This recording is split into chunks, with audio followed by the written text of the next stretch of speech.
Assalamu alaikum, প্রিয় শিক্ষার্থী। I hope that you are well, done your duties properly. আজকে আমরা সবচেয়ে কঠিন একটা টপিক, যেটা আমাদের প্রত্যেকেরই ভুল হয়। আপনারা হয়তো জানেন যে পরীক্ষার হলে গেলেই সবচেয়ে বেশি ভুল হয়।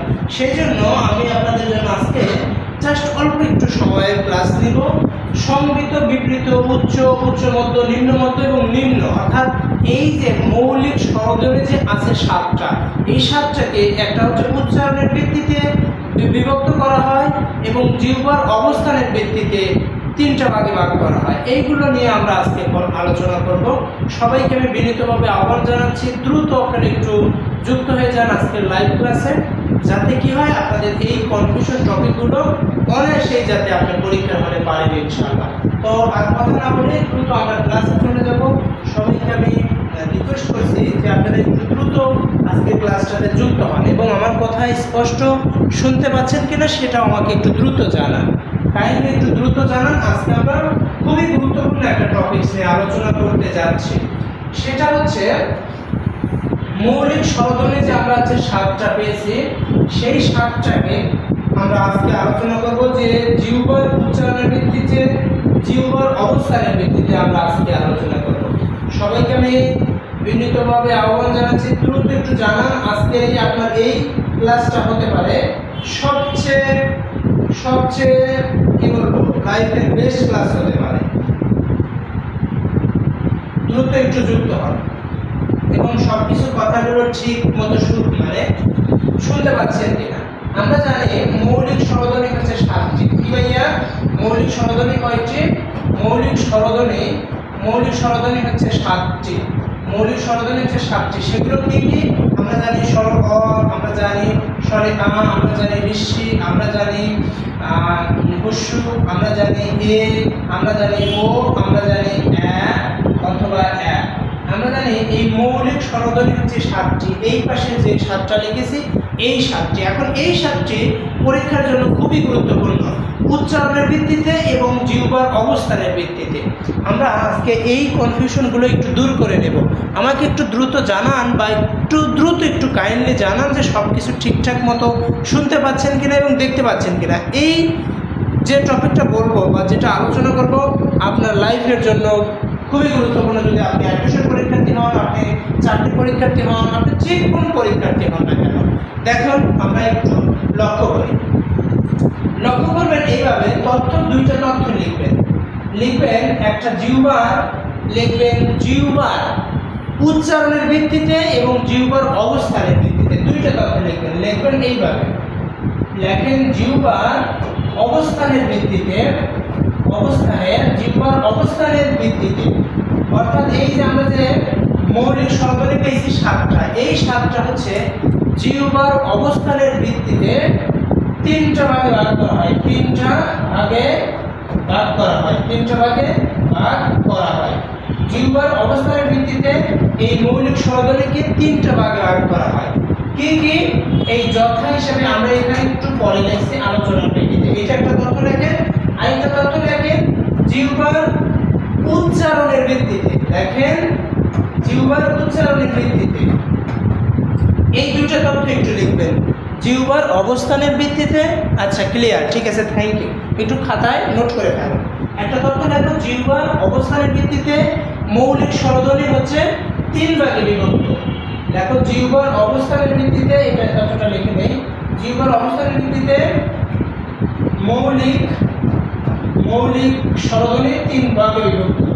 মৌলিক স্বরধ্বনি তিনটা ভাগে বিভক্ত, যথা পরে লিখতেছি। আর লেখো জিহ্বার অবস্থানের ভিত্তিতে, জিহ্বার অবস্থানের ভিত্তিতে মৌলিক স্বরধ্বনি চার প্রকার। মৌলিক স্বরধ্বনি চার প্রকার। যথা, আমরা যথাগুলো একটু পরে লিখি। এখন দেখেন এই দুইটা তথ্য লেখা হয়েছে কিনা আমাকে একটু কাইন্ডলি জানান।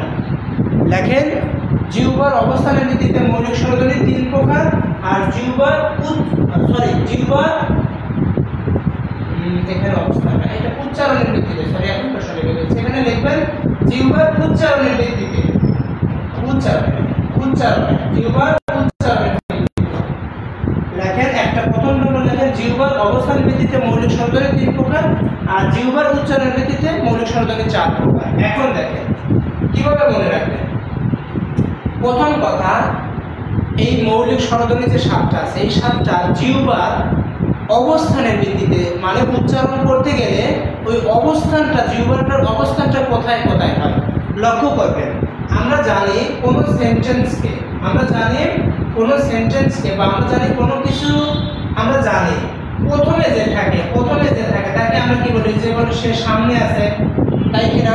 3জন ব্যক্তি, কয়জন ব্যক্তি ভাইয়া? 3জন ব্যক্তি। এই 3জন ব্যক্তি 1 2 3, 3জন ব্যক্তি, একটা হচ্ছে 1 1 2 3। এই 3জন ব্যক্তি যিনি হচ্ছে প্রথমে থাকে তাকে কি বলা হয়? সামনে আছে। আচ্ছা, যিনি একেবারে শেষে থাকে তিনি কি? পেছনে আছে, পেছনে। যিনি মাঝখানে আছে অর্থাৎ 2 নম্বরে আছে তিনি বলা হয় মাঝে আছে। আচ্ছা, তাহলে এখন বাংলাতে এই সামনে মানে মনে রাখবেন সম্মুখ। কি মনে রাখবেন ভাইয়া? সামনে মনে রাখবেন সম্মুখ। সামনে কি? সামনে মানে সম্মুখ। মাঝে যিনি আছেন তাকে কি বলবেন? মাঝে যিনি লিখবেন মধ্য বা কেন্দ্রীয়। কেন্দ্রীয়তে আছেন, কেন্দ্রীয়তে কি আছেন? মাঝে যিনি আছেন। আর পেছনে যিনি আছেন তাকে বলা হয় পশ্চাৎ। পশ্চাৎ মানে কি?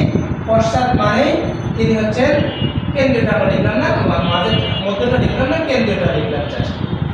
তাহলে 3টা তথ্য কেন্দ্রীয়। তাহলে একটা পাইছি কি ভাইয়া? একটা পাইছি যিনি 3জন ব্যক্তির মধ্যে যিনি প্রথমে আছেন তাকে বলা হয় সম্মুখ। 3জন ব্যক্তির মধ্যে যিনি প্রথমে আছে তিনি আছেন সম্মুখ। সম্মুখ মানে কি? সামনে আছে। মাঝে যিনি আছেন তিনি কেন্দ্রীয়তে আছে, এবং পেছনে যিনি আছেন তিনি পশ্চাতে আছে। তাহলে জিহ্বার অবস্থানের ভিত্তিতে মৌলিক স্বরধ্বনিকে 3টা ভাগে ভাগ করা হয়: সম্মুখ, কেন্দ্রীয়, পশ্চাৎ। সম্মুখ মানে কি? সামনে, কেন্দ্রীয় মানে মাঝে, আর পশ্চাৎ মানে পেছনে। আচ্ছা, এখন এই 7টা ধ্বনিকে 3টা ভাগে বিভক্ত হবে। মাথায় রাখবেন, একটা ঋষি, প্রথমে মনে রাখবেন ঋষি, মনে রাখবেন এ, মনে রাখবেন এ অথবা যাই হোক, ঋষি এ, ঋষি এ। আর কেন্দ্রীয়তে জাস্ট একটা আছে তাকে বলা হয় আ।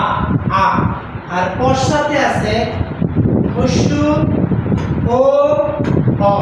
এই যে 7টা, তাই সম্মুখে আছে আমার সাথে 2 বার মুখস্থ করেন। সম্মুখে ই এ আ, ই এ আ, ই এ আ, ই এ আ। কেন্দ্রীয়তে আছে আ শুধু, পশ্চাতে আছে উ ও অ, উ ও অ, উ ও অ। আচ্ছা, এতটুকু জ্ঞান। এতটুকু বুঝতে কারো অসুবিধা হয়েছে কিনা জানা।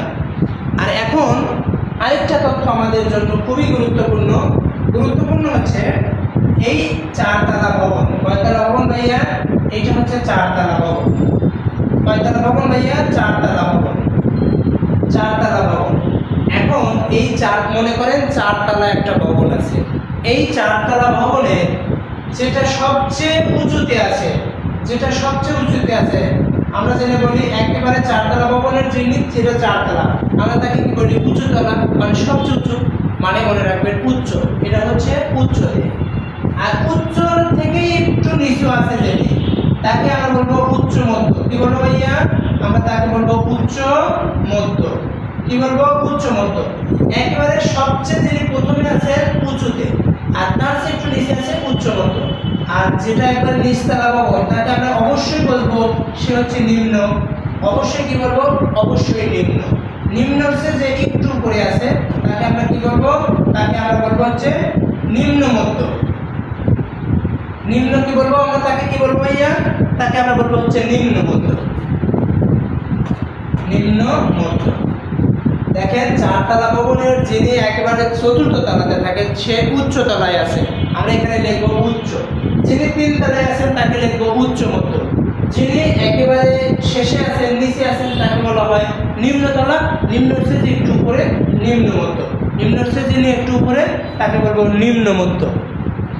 আচ্ছা, এতটুকু ক্লিয়ার। এখন এই তথ্যটাই কিভাবে মনে রাখবেন দেখেন। তাহলে জিহ্বার অবস্থানের ভিত্তিতে 3 প্রকার কি কি পাইছি? সম্মুখ, কেন্দ্রীয়, পশ্চাৎ। সম্মুখ, কেন্দ্রীয়, পশ্চাৎ। সম্মুখ কেন্দ্রীয় পশ্চাৎ। আর জিহ্বার উচ্চারণের ভিত্তিতে মৌলিক স্বরধ্বনি 4 প্রকার, সেটা কি কি পাইছি? পাইছি উচ্চ, উচ্চ মধ্য, তারপর হচ্ছে নিম্ন মধ্য এবং হচ্ছে নিম্ন মধ্য এবং হচ্ছে নিম্ন। এখন পরীক্ষার হলে এইগুলো তথ্যই কিভাবে আসবে, পরীক্ষার হলে মনে রাখবো কিভাবে, তাই কিনা? মনে রাখার এবং পরীক্ষার হলে প্রশ্নটা আসবে কিভাবে? পরীক্ষার হলে আপনাকে দিয়ে দিল এই কি দিল ভাইয়া? এই এই ওটা বললো এই ওটা মৌলিক স্বরধ্বনির উচ্চারণের ভিত্তিতে এটা কোন বর্ণ, তাহলে উচ্চারণের ভিত্তিতে এই পাশে আছে, 2 নম্বরে আছে। আরো শর্টকাট, এখন এই যতটুকু বুঝাইছি এতটুকু বুঝতে পেরেছেন কিনা? আমি আরো শর্টকাট টেকনিক ইউজ করে শেখাচ্ছি, এতটুকু ক্লিয়ার কিনা? এতটুকু ক্লিয়ার হয়েছেন কিনা আমাকে একটু দ্রুত কাইন্ডলি জানান। আমি আরো শর্টকাট টেকনিক দিচ্ছি, পরীক্ষার হলে কিভাবে পারবেন সেটাও আমি দেখাই দিচ্ছি। দেখেন এতটুকু ক্লিয়ার হয়েছেন কিনা আমাকে দ্রুত একটু কাইন্ডলি জানান। একটা স্ক্রিনশট দিয়ে নেন, খুবই গুরুত্বপূর্ণ বলছে, একটা স্ক্রিনশট নেন। আমি সরে যাচ্ছি, একটা স্ক্রিনশট নেন, নিয়ে বলেন যে ক্লিয়ার কিনা। আরও আমি শর্টকাট আমি বলছি ভাইয়া এটা মোস্ট ইম্পর্টেন্ট, পরীক্ষার জন্য খুবই গুরুত্বপূর্ণ। আমি আপনাদের একটু দেখাই দিচ্ছি, জাস্ট একটু স্ক্রিনশট নিয়ে নেন। দেখেন আমি আরও শর্টকাট টেকনিক শেখাই দিচ্ছি, পরীক্ষার হলে কীভাবে পারবেন। আচ্ছা বুঝতে পারছি, ঠিক আছে, থ্যাংক ইউ। এখন দেখেন পরীক্ষার হলে কীভাবে পারবেন। পরীক্ষার হলে জাস্ট পরীক্ষা আসলে এরকম ভাবে গড় আঁকায় ফেলবেন। কি আঁকা ফেলবেন? গড় আঁকায় ফেলবেন। গড় আঁকিয়ে 3টা কথা মাথায় রাখবেন, কারণ 3জন ব্যক্তি। যিনি প্রথমে থাকবে সেটি হচ্ছে সম্মুখ, সেটা থাকবে সম্মুখ, মাঝে যিনি থাকবেন সেটি হচ্ছে কেন্দ্রীয়, শেষে যিনি থাকবেন সেটি হচ্ছে পশ্চাৎ, সেটা হচ্ছে পশ্চাৎ শেষ, সম্মুখ কেন্দ্রীয় পশ্চাৎ। এখন 7টা বর্ণ আছে, লিখে ফেলবেন এইরকম করে। 7টা বর্ণ আছে, এইভাবে লিখবেন। ঋষি এ হস্যু ও অ, শেষ। ই এ প্রথমে হস্যু ও অ আর আ শেষ। এখন পরীক্ষার হলে আপনাকে দিল এই ওটা দিল। ওটা কিভাবে তাহলে আমরা জানি 4 তলা বলে যিনি সবচেয়ে উঁচুতে থাকবেন উচ্চতলা, তারপর উচ্চের চেয়ে একটু কাছাকাছি, তাহলে উচ্চ মধ্য, নিচে যিনি থাকবেন একেবারে নিম্ন চেয়ে একটু উপরে যিনি থাকবেন নিম্ন মধ্য শেষ। পরীক্ষার খাতায় এরকম সকালকে দিচ্ছে, কোনো সকাল কে দিল এই তাহলে কি হবে? হচ্ছে একবারে শেষে পশ্চাতে আছে, পশ্চাৎ, কোন মধ্যে আছে? নিম্ন মধ্যের মধ্যে আছে। পশ্চাৎ নিম্ন মধ্য। আচ্ছা এখন আপনাদের আমি যদি এটা যদি বুঝতে পারেন তাহলে আমাকে এটা বা এখন বলেন তো, আমি বললাম আটা কি হবে বলেন তো? আটা কোনটার মধ্যে? কেন্দ্রীয় পশ্চাৎ, কেন্দ্রীয় মধ্য মানে যেটি আমরা বলেন তো দেখি। এই আটা মৌলিক স্বরধ্বনির উচ্চারণের ভিত্তিতে এবং অবস্থানের ভিত্তিতে আটা কিসেতে আছে বলো তো দেখি? সবাই বলবো। আটা কি সম্মুখ নিম্নতে আছে, নাকি কেন্দ্রীয় নিম্নতে আছে, নাকি পশ্চাৎ নিম্নতে আছে বলো তো? আটা কিসেতে আছে? আটা কিসেতে আছে বলো সবাই? আটা কিসেতে আছে?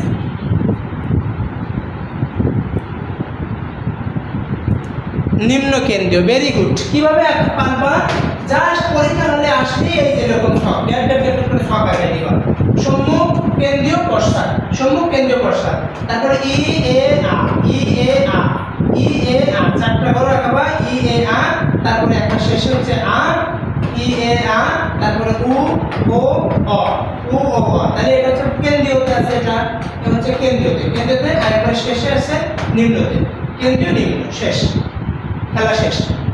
4 তলা ভবন, উঁচু মধ্য, নিম্ন, তারপরে কেন্দ্রীয় সম্মুখ কেন্দ্রীয় পশ্চাৎ, উঁচু মধ্য, তারপর নিম্ন। ক্লিয়ার কিনা? বুঝতে পেরেছ? মানে সবচেয়ে কঠিন টপিক কিন্তু। তাহলে আশা করছি যে বুঝতে পারবো না?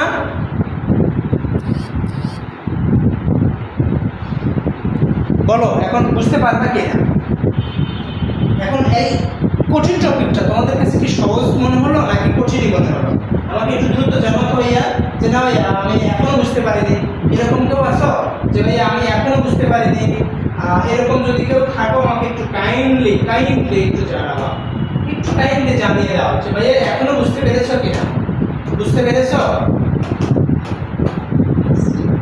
আমাকে একটু কাইন্ডলি জানাও যে বুঝতে পেরেছো কিনা।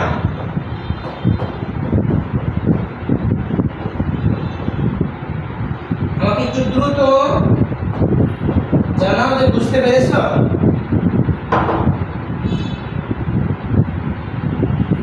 সবাই একটু জানাও যে ভাইয়া বুঝতে পেরেছো কি না, বুঝতে পেরেছো কি না, আমাকে একটু দ্রুত একটু জানাও।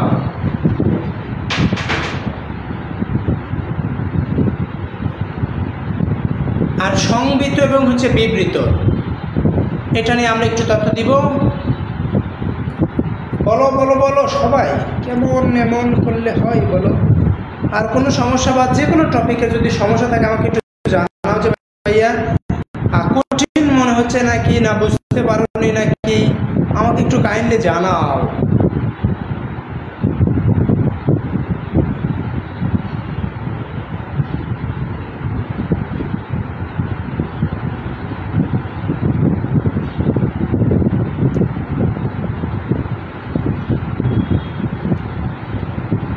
জানাও, আর না হলে যদি তোমরা যদি জানো তাহলে তাহলে এখন হচ্ছে এই সংগীত আর হচ্ছে বিবৃত, সংগীত আর হচ্ছে বিবৃত এখন মানে দুইটা বইতে দুই রকম আছে। সংগীত মানে মনে রাখবে একটা বইতে আছে স্বাভাবিক, একটা বইতে আছে অস্বাভাবিক। এখন যেটা পরীক্ষা আছে সেটা মাথায় রাখবা। সংগীত মানে অস্বাভাবিক হিসেবে মাথায় রাখবা। সংগীত মানে কি ভাইয়া? অস্বাভাবিক, অস্বাভাবিক। সংগীত মানে অস্বাভাবিক, আর বিবৃত মানে স্বাভাবিক, বিবৃত মানে স্বাভাবিক। এই দুটো তথ্য একটু জাস্ট একটু মাথায় রাখবা। কিভাবে মানে সংগীত মানে অস্বাভাবিক, বিবৃত মানে হচ্ছে স্বাভাবিক। কিভাবে? দেখো এখন যে কোনো একটা শব্দ দিল, আমি বললাম অনু, এই অনু শব্দের শুদ্ধ উচ্চারণ করতে লিখতে হয় অনু। এই অনু এই যেটা এটা হচ্ছে স্বাভাবিক আছে, তাহলে বিবৃত হিসেবে আছে। আর এই অনুটা এটা হচ্ছে সংগীত। কোন শব্দটা দেয় যে নিষেধ কোনটি বিবৃতর উদাহরণ, নিষেধ কোনটি সংগীতের উদাহরণ, তাহলে তখন কি করবা? সংগীত মানে অস্বাভাবিক, বিবৃত মানে স্বাভাবিক। এই দুইটা তথ্য মাথায় রাখবা। বিবৃত মানে স্বাভাবিক, সংগীত মানে অস্বাভাবিক। নতুন বই পুরাতন বইতে অবশ্য বিপরীত কথা বলে, কিন্তু তারপরেও ধরো যে সমস্যা নেই। সংগীত মানে মনে রাখবা অস্বাভাবিক, বিবৃত মানে স্বাভাবিক। ঠিক আছে, তাহলে আজকে আমরা এই পর্যন্তই রেখে দিচ্ছি। তাহলে বুঝতে না পারলে তোমরা আবার পরে পরবর্তীতে আবার ভিডিওটা রিপিট করে দেখে নিও, আশা করছি বুঝতে পারবে। ঠিক আছে।